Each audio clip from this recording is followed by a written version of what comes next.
How's it going, everyone? It is Andre Williams, and over here we talk stocks and we focus on one thing.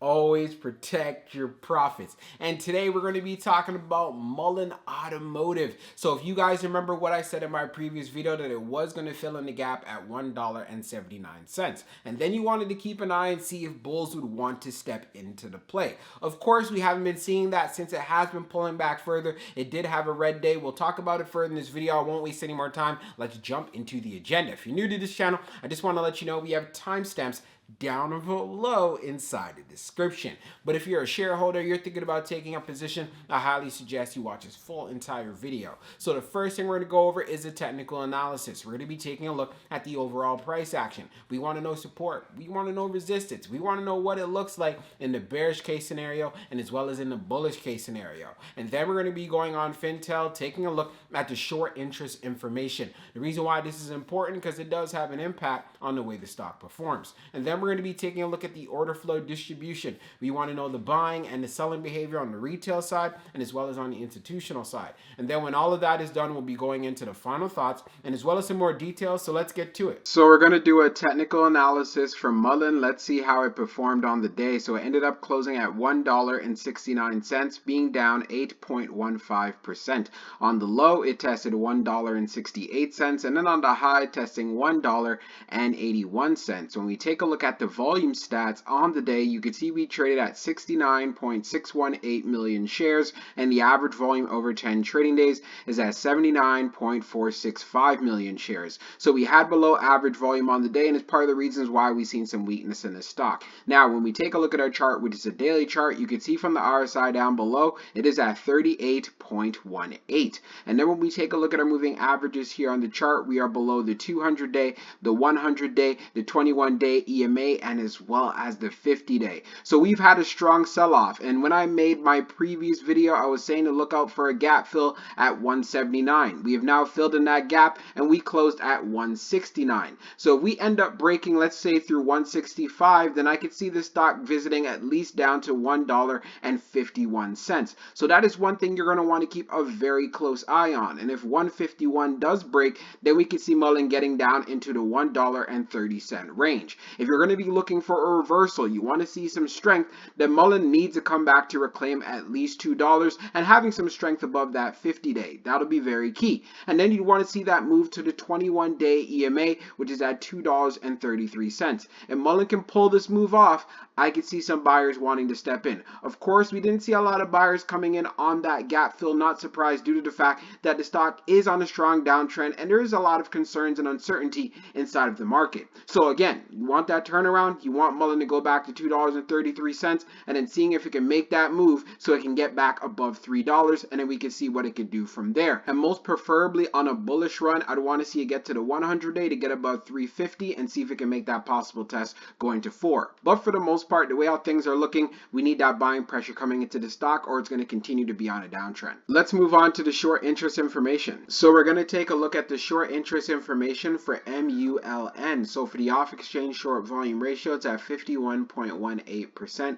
And then for the off exchange short volume, it is just over 30.70 million shares. Scrolling down further on the page, the short shares availability is at 950,000, updated 28 minutes ago. And then for the short borrow fee rate, it is at 39.67%.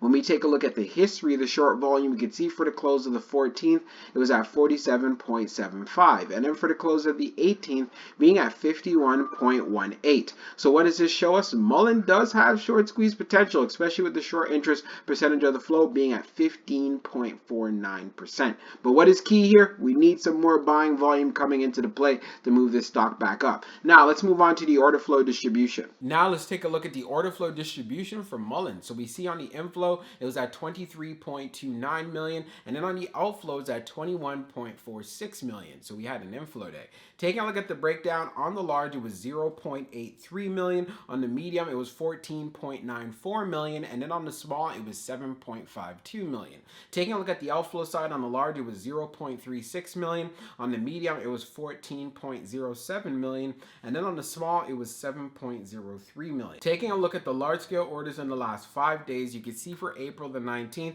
we end up having an inflow of just over 467,000. And the day before that, we ended up having an inflow of 5.93 thousand. Analyzing the numbers even further for the small scale orders that tend to represent the retail side, you could see that we had more buying than we had selling.